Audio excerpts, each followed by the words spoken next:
Hi, everybody. Welcome to another episode of the Divorce and Separation Coach podcast. This week, we're talking about substance abuse and divorce.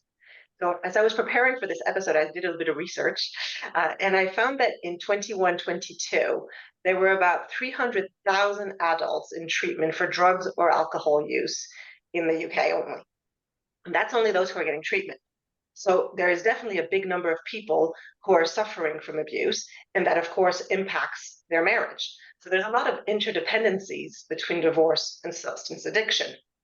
Now, I couldn't find any stats that show the relationship between a probability of divorce and the fact that there's substance abuse in the family, but there's no doubt that it creates challenges for a marriage, right? First of all, it creates an imbalance in the responsibilities in the couple. It can break the trust, and then, of course, there's the financial cost of the addiction, which can also cause a lot of stress for the couple. And then, even in cases when there wasn't addiction during the marriage, it can be that somebody who's divorced will have a higher risk of developing an addiction. And that's because divorce creates high stress, loneliness, and a loss of self, a sense of self. And so, unfortunately, those are all triggers as well for addiction. So this week, I wanted us to spend a bit of time discussing the impact of addiction on divorce. And I've invited two brilliant guests to answer my questions on this topic. First, Melissa Lesson is a barrister and a partner in the London Family Department at Mills and Reeve. She's a dual French and English national, and she also speaks Italian, so her client base is very international. And Melissa has extensive experience supporting families with addiction challenges through divorce. My second guest is Nathan Marsh. Nathan is an international life coach and an addiction specialist. He started his career as a life coach after his own near-death experience due to addiction. And he's the product of nearly 20 years of active addiction, from which he's gained an irreplaceable life experience. And so Nathan uses that experience to help his clients to achieve personal metamorphosis, psychological recovery, and inspirational new beginnings. Welcome to both of you. Thank you for joining me. Thanks for Thank having you us. for inviting us. So let's start. I think I touched a little bit on this. So my first question is probably to Nathan. Clearly addiction has an impact on a couple, but I'd love to hear from your own experience working with various families. What are the most common challenges that families face when one of the spouses has substance abuse problems, and especially how do you help them deal with that? Yeah, I think it's a great question. I think the main issue is really the symptoms of the illness. First and foremost, we need to accept that we're dealing with a mental health disorder rather than kind of any moral choice on the part of the person that's suffering. And I think the fact that it's not widely recognized as a mental health disorder is really the first stumbling block, because the person that's actually in the middle of the madness, as we call it lovingly, is taking all of the rap for what is effectively an illness. The symptoms of that illness are such that they cause their own problems, and the very nature of the beast is that the fact that it's extremely Machiavellian, it's deceitful, it tends to operate in the shadows by kind of lying and obfuscating the truth and being and creating false narratives to protect itself, etc. So that in itself is an enormous challenge for any family trying to navigate those waters where you're not really sure where the illness ends and where the person begins. They kind of intermesh into one another, which causes all sorts of confusion and problems for the people dealing with the individual at the center of it all, who really is, whose primary goal is to continue to feed the beast through whatever psychological manipulative means he can or she can or they can conjure up at the time. So it's a very, very, very confusing and extremely painful disease to deal with for any family. Do you tend to support the person who has the addiction, or do you also support the spouse of that person who's trying to deal with it? Both. Okay. So the fact is it's a family illness, so it would be it would be a fool's endeavor to try to just treat the individual in isolation and then not take in the family into consideration, particularly when there's children involved and an individual who maybe lived with a person with that illness for 5, 10, 15, 20 years. Yeah. And I like that quote, it's a family illness. And in a lot of cases, it does lead to divorce because it is so destructive for the individual and for the family. So, Melissa, I guess my question to you from a legal perspective is, how does substance abuse impact the legal process of divorce? And I'm thinking in particular with regards to child arrangements and access to the children. I think it impacts on a whole host of different levels. I mean, just, from my personal perspective, having dealt with clients who are suffering from substance abuse, just the very basics of trying to get coherent instructions from them can be incredibly challenging. You may have to deal with family members or friends who are trying to support them, which has its own complications. And so it can cause a lot of delay to the proceedings, which obviously is very frustrating for the other side. It can be very difficult to explain the position to the court and get that kind of understanding. So that's, I suppose, is the most, the kind of first sort of impact, the most obvious impact. And I think later on, another sort of fairly obvious impact is the impact on the children.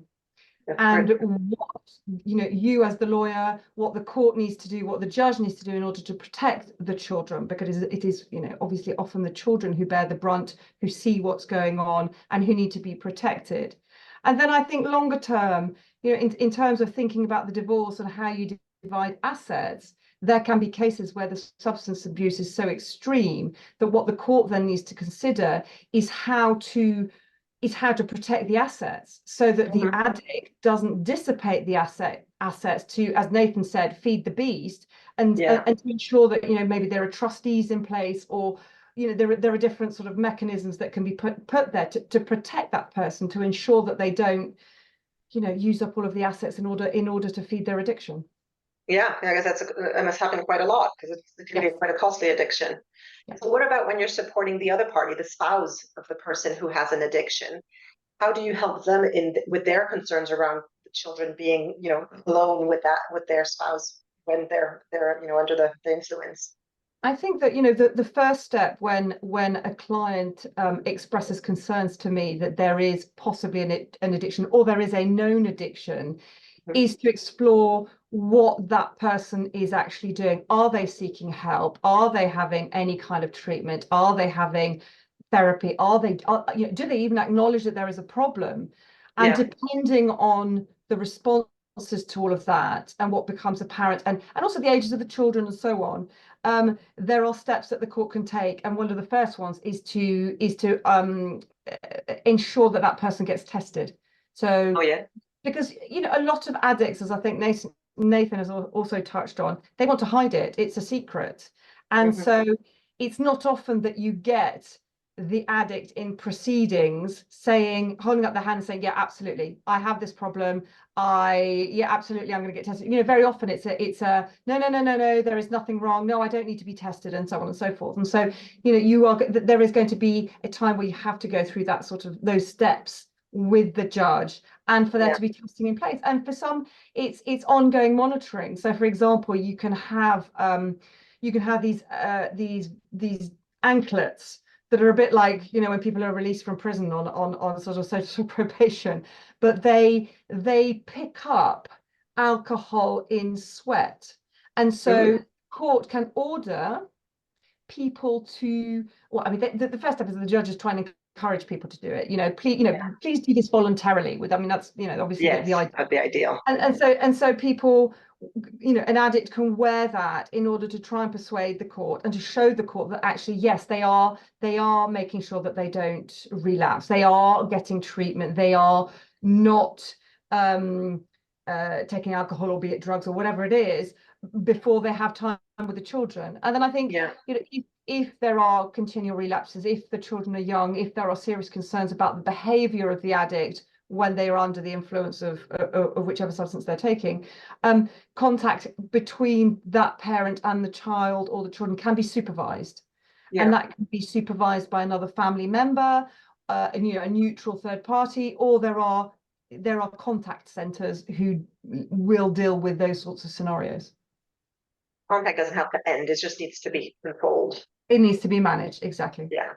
And there's a lot of new gizmos on the market now, breathalyzers and stuff like Yeah. that you can put in place, and that you're seeing now creep up in parenting plans and CAOs that say, while you have the children, you need to blow into this device every 2 hours Yes. or whatever it might be. So Yes. people are building it in to give them Yes. comfort, really. Absolutely, absolutely. And it's necessary, especially if the children are young and they can't articulate that there is a problem. They can't articulate that mummy or daddy did X, Y, and Z during the time that they were together. You absolutely have to have something there to ensure that the children are safe. Yeah, that makes sense. So Nathan, you mentioned that you support the whole family. So how do you help them with supporting the children, because they're impacted as well?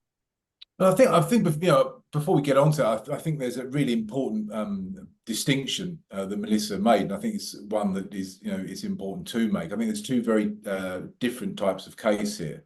One is a case where a person accepts that they have got an issue, that they've got a problem, and that there's something that needs addressing. That's if you're doing the 12-step program. That would be the first step of I admit that I'm powerless over alcohol, whatever drug substance thing it might be, and that my life's become unmanageable. That's kind of one person, and then there's the other person who simply won't accept what's going on. This second person is a much more difficult beast to deal with, and an entirely different approach has to be taken, because no one can be, despite what various rehabs around the world will tell you, no one can be forced into recovery. You have to make that step, your first step, on your own. It's a not enough if you're willing. Yeah, you have to be willing. So anyone who tells you different, it's a swizz. You have to make that first step on your own. Once you've made that first step, then fantastic. We can give you all the support and progression and optimism and et cetera, that you need. And in regards to the children, I think the first mistake and it does depend on the age of the child. I will say it does depend on the age of the child. But as a general rule, I think the biggest mistake that families make is to simply not talk about the elephant in the room, because children are far more savvy than we give them credit for, and we patronize them to the nth degree and say, oh no, daddy or mummy is absolutely fine. They know they're not. They've got access to an extraordinary amount of information on the internet now that they can tap into at any one time. They do talk to one another, and they can make their own judgment call. It's obvious that the parent's not well. They're behaving in all sorts of erratic ways. So the first thing is to address the elephant in the room. Father, mother has got an issue. They're not well. Yeah. This is why they're behaving in this way. They're not well. Because if you don't add they're not well into it, then they're just a dreadful person, or they're just extremely peculiar, or whatever it may be. So you have to address once you've addressed the elephant in the room of, oh, okay, they're not well. These are the symptoms that you will experience. The mum or dad will be exhibiting over the course of this illness. They will hide things, or they will lie. They will try to manipulate you emotionally. They may X, Y, Z. Once they know and they're armed with that information, they say, I know why they're approaching this situation the way that they're approaching it. It's only when you start to say, well, it's not an illness, it's a moral choice, then you've got a problem. Yeah, and then it antagonizes. Sorry, go ahead. Sorry, Claire, I was just going to say, I think that's very interesting what Nathan's saying. I think that's very true, because what I've certainly seen in what I do is that children, where the elephant in the room is not addressed, you can also find yourself in a situation where the children know something is wrong and they want to protect that parent. And so actually they stop telling the other parent the worrying behavior because they want to protect the mother or the father, and that causes issues, very obvious issues that actually, the children may be at risk, but they don't want to tell anybody because they're scared about the implications and what that then means for that parent. I mean, either way, it makes them feel like they need to take sides. That's the concern, really. Yes. You've also got situations where you will suddenly get other professionals or other adults that are around the children who are supporting this false narrative. Yes. I've seen it in real time. I think, well, I absolutely know that little Tommy knows that his father is addicted to cocaine and alcohol. He's sure of it. He's 11 years old. He's together, and he knows what's going on. Yet you've got a series of adults around him, including professionals, carrying on and supporting this bizarre false narrative to try and protect Tommy from something that he already knows. And I just don't see how that's helpful in any way. Yeah, that just creates more confusion. Yeah. So I mean, I think we all know about rehab, but are there any other sources of support for people who are going through this kind of, I mean, the substance abuse in general, but especially people who are experiencing a marriage breakdown as a consequence? Yeah, there absolutely is. You've got Al-Anon for starters. You've got open AA meetings. You've got open. And what I mean by, to give a bit of clarity, using technical jargon, I'm assuming people will understand, and they may not. So an open meeting is a meeting that anyone can attend. You don't have to be afflicted by the illness of addiction. You can go in and simply share what's going on for you in an open meeting. So there's Al-Anon, which is its own Alcoholics Anonymous, Addictions Anonymous, if you like, but that's specifically for the people of who are in relationships with people that are suffering from addiction. So it supports the family members. Great organisation. There's meetings all over the world, and I'd suggest anyone point themselves in that direction. Then open AA meetings, Alcoholics Anonymous, CA meetings, Cocaine Anonymous, NA, Narcotics Anonymous, SLA, Sex and Love Addicts Anonymous. And then there's also MA, which is Marijuana Anonymous. Okay. So there's various open meetings that you can attend. But the first thing is to ask for help. Yeah. And to understand that you are not alone. I mean, there are millions of people all over the world who are suffering with this illness, either vicariously via because their partner is suffering, or actually suffering themselves. So, and there is ample support out there. Nathan, do you find that people when they finally do ask for help, it's on the back of having reached a complete crisis point? Yes, is a really short answer. A bit of a lengthier answer to that is, it's been my experience that the road out of addiction is really when the person has exhausted all possible avenues. There's something that actually breaks inside of them. Something snaps. They can suffer no more trauma. They can suffer no more self-loathing. They can suffer no more mentally, physically. They've reached that point where they simply cannot go on. It's at this point that they snap. They simply can't take anymore. Watching someone go through that process is very, very painful, because some people never get to the point where they simply can't take anymore. And there are many hundreds of thousands of people that die of this illness every single year, and they simply never reach that point. But those people that are lucky enough, which is a frighteningly small percentage, people that get into and stay into long-term recovery, is some figure around the 3% mark. Rehabs will have you believe otherwise.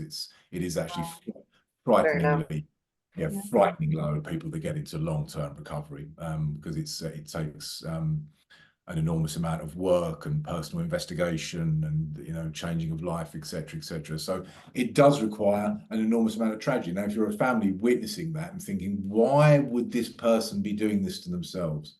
Why are they self-harming? Why are they lying? Why are they continuing to drink and drug and do what they know, when you can see it's doing so much physical and mental damage to them? Of course, the answer is, well, it is the behavior of someone who's not well. No rational person, it's an easy conclusion to make, isn't it? No rational person would continue behaving in that way if they were of their right mind. And I think in the context of divorce, it often becomes a vicious circle, because the behavior of the addict is pushing away the other spouse, whose patience is running out and understanding is running out, and so reacts to the behavior of the addict, which then exacerbates the behavior of the addict, if you see what I mean. I think it becomes a kind of vicious circle. It does become a vicious circle. And of course, the great mistake, and the one most commonly observed, is the painful delusion that, of course, you can change the person. There is some magical combination of words that I can say to you now that will lead you into the world of recovery. And you'll suddenly go, yes, of course, I see. It makes perfect sense. I will absolutely get into recovery. And you try to get this person into a rehab, or try to convince them to stop drinking or taking drugs, or show them the error of their ways. And of course, what we're facing is the most painful of all truths, for us all who work in this particular industry, is the fact that there is no known cure. And that's something that not a lot of people like to say. There are methodologies, sure, and I can, talk you through a great many of them and do on a day-to-day basis with my clients. There are methodologies for staying in recovery, for making sure that you maintain your recovery, etc., etc. There are ways that you can be led to the door of getting into recovery, etc., etc. But there is no known cure. And once you kind of accept that, it's a very painful thing to accept and say, well, I now have to accept that this person may never get well. And that is the case, tragically, for many people, that is the case. Not often purported from people that are selling their services, of course. Yeah, so there's Sorry, Chloe. I was just going to say that there's a breaking point really on both ends. There's a breaking point with a spouse who's addicted and who hopefully gets to a realization where I need to do something about this, but then there's a breaking point for the other person as well, of at some point being just like, I can't do this anymore. I'm giving up, and that's what leads to them walking out. Yeah, I also think there are a lot of people, despite everything that we know about this being a mental illness, who do still think that there is an element of choice in all of this, who do still think, I live with this person, I know this person intimately. I think if they really, really tried, they could stop this. They could get help. They could Or if they really loved me. Or if they really loved me. Absolutely. Yeah. Yeah. Or if they really love their children, how could they do this to their children, and so on and so forth. 100%. There's a great expression that I love. It's called detaching with love. When you simply say, I love you, but I have to detach. I can't do this. Yeah. I can't do. There's an extremely painful story of a woman that I was dealing with who one morning finally walked across the living room and actually stepped over her husband, who was unconscious on the floor, and went to work and said, I just can't do this anymore. And that was a physical representation of detaching with love and respect for herself and of a respect for the situation that she was in. It's extremely interesting, isn't it, that the World Health Organization accepts and classifies addiction as a mental health disorder, that it's put in with the rest of borderline personality disorder, anxiety disorder, bipolar, eating disorders. The list, there's about 9 of them in total. Yet for some bizarre reason, what we do is we take addiction and we pop it in another box away from the rest. Even professionally, you would call it dual diagnosis. You've got depression and you've got addiction. Dual implying that one sits away from the other. And even deeply rooted in the professional circles, in the medical circles, and in the even in the circles that treat this illness themselves, there is a deep stigma attached to the illness of addiction and profound misunderstanding about what it is. The fact that I have to, as a person that's in recovery from addiction, the fact that I have to talk about my illness in the basement of a church for fear, completely anonymous, for fear that if it is found out that I suffer with this, and I'll tell anyone ironically, but for fear that if I am found to be suffering with this illness, it will impact my life chances, my chances of employment, how people perceive me, how I'm perceived intellectually, spiritually, socially. And, we are in the dark ages with this thing, in the absolute dark ages. And the fact that we're still using the 12 steps, which was formed at the beginning of the 20th century by a banker, ironically, which I was, and a doctor all those years ago. And it's still the only methodology that we know of. That's how far along the line we've come. Not very far at all, I'd suggest. Yeah. Melissa, do you find that the courts understand the fact that it's a mental illness? Do they treat it in that way, or is there still that stigma in terms of how the parent who has the addiction is treated? It's a good question. I think there's a bit of both, purely because judges are human, and some addicts behave so reprehensibly when they are suffering that I think for some judges, like for some people, it's very difficult to put it all down to mental illness. There is, the human aspect thinks, surely they couldn't possibly have done that. How could you possibly do that? How could you put your child at risk in that way? So it's difficult, but I think that I think the judges always try to act as neutrally as possible in that sense. You know, they don't pass judgment on the behavior. But I think that, you know, their role when it is proceedings dealing with children is to focus on the child. You know, the child's welfare is the paramount consideration. So in a sense, whatever they may think or feel, they have to park that and think, right, I am focusing on this child. What do I need to do to make sure that this child is safe and maintains a relationship with the troubled parent? Yeah. So in that sense, it almost doesn't really matter what the issue is with the parent. They're just looking at what's best for the child. Yeah.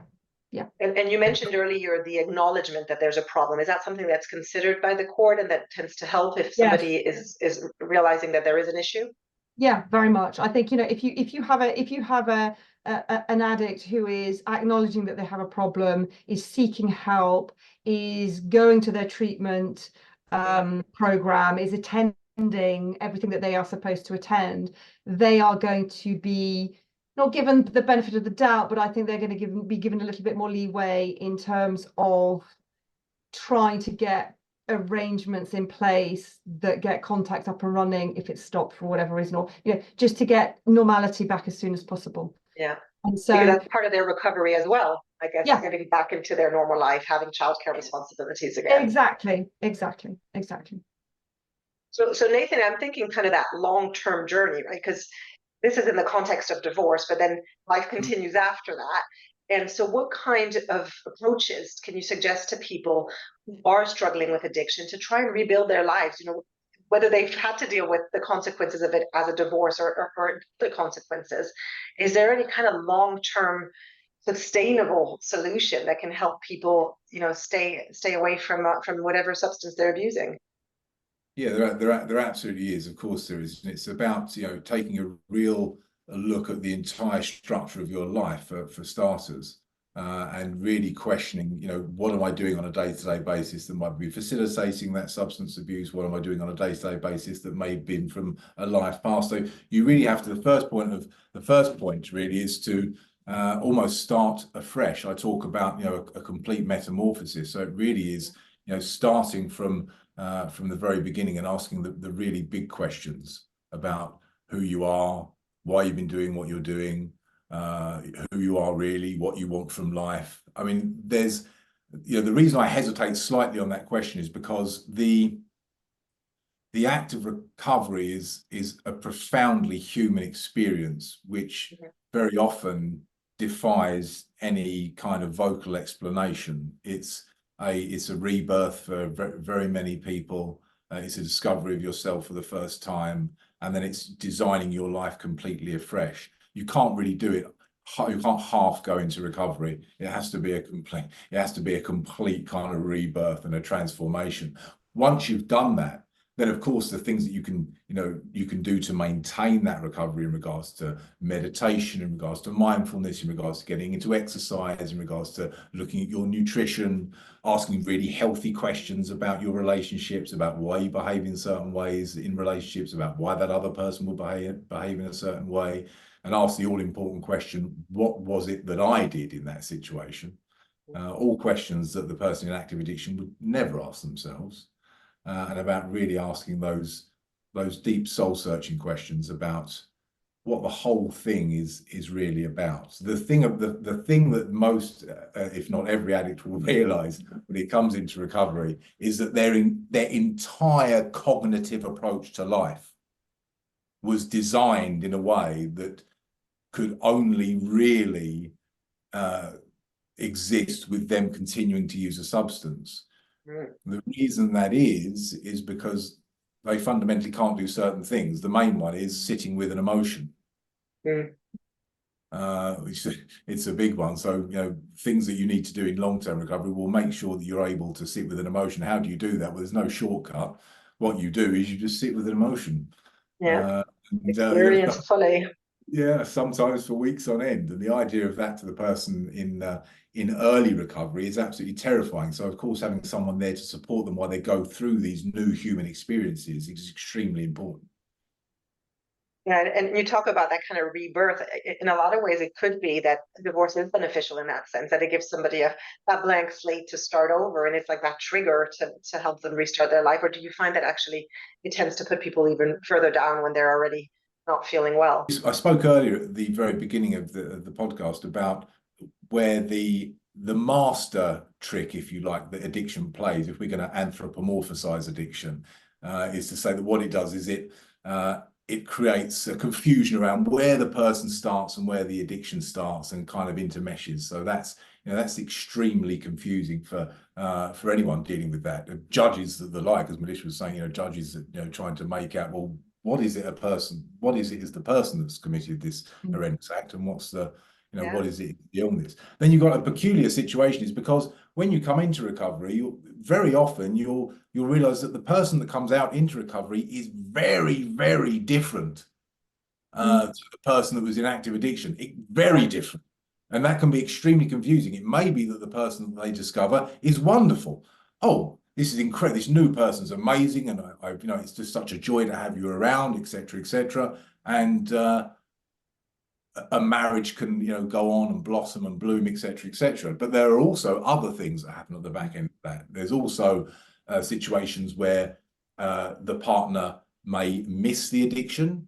That sounds crazy, I know, but it's a peculiar fact that once you had that addiction, when you had that addiction in there, there was always an excuse.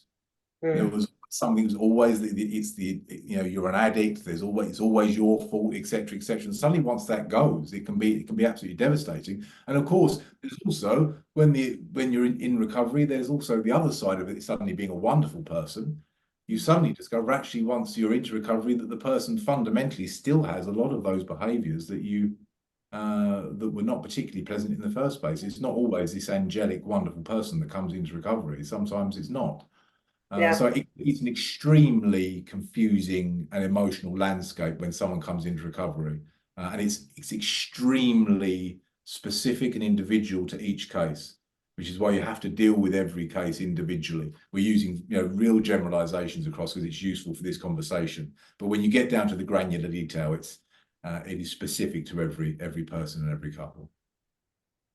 Can see even couples where both of them have an addiction, and then they're dragging each other down, and sometimes the recovery of one requires severing those ties with the other person because they're just not the right influence in their life at that stage.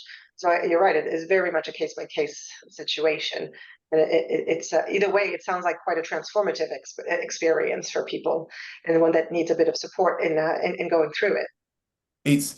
In my experience, it's a great privilege to have witnessed and to have been part of many people's recoveries and to have guided them on that journey.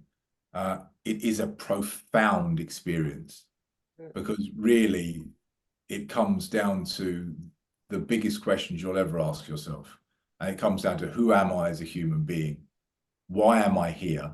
And what is this all about? And once you get past it's just okay, you've stopped taking drugs and drinking now. The real long-term recovery always gets into this area of, well, now I've stopped doing that. Well, who am I? What's this all about? And when you start asking those big questions, some amazing things can happen, and some extremely beautiful things can happen. So whilst it's a very low percentage, when it does happen, it's the most amazing thing to witness. No, that's wonderful. And I mean, they are scary questions. I hear them even in the context of divorce. People who say, who am I outside of this couple? Who am I if I'm not their wife, their husband? It's that kind of moment of, has my life been a lie all along?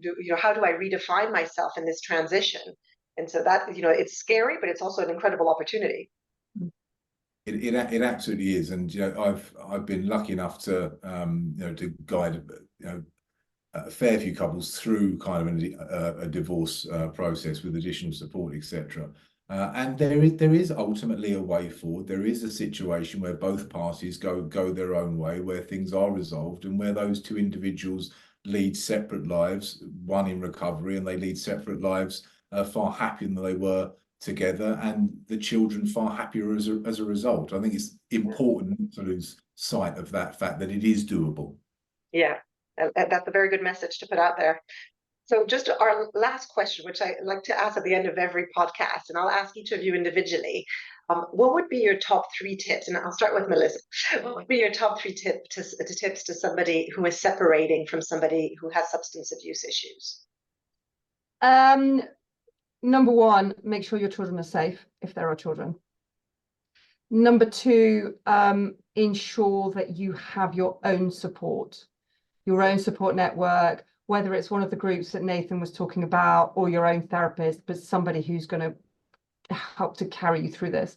Yeah. And I think the third one is to try, despite everything, to find patience and understanding, because it is likely to create complicated, drawn out proceedings. And you know, at the end of the day, this is somebody that you used to love, that you may have created a family with. Try to find some patience and understanding for the road ahead. Those are good tips. Thank you. Nathan, how about on your side?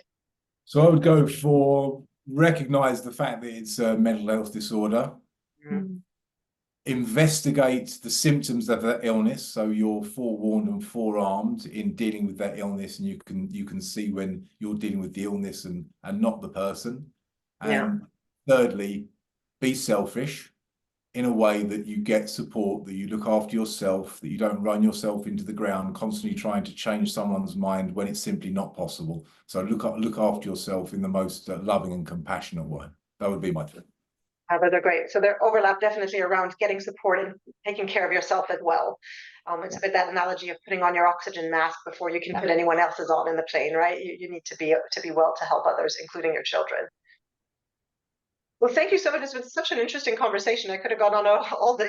There's so much to say, but it's been wonderful having those 2 different perspectives. So thank you so much. Is there anything either of you want to add before we wrap up? Just thanks for having us. It's been a real pleasure. Exactly. Thank you very much. It's been great. Well, thank you for joining. It's been wonderful. You all have a lovely day. Thank you very much, Chloe. Take care.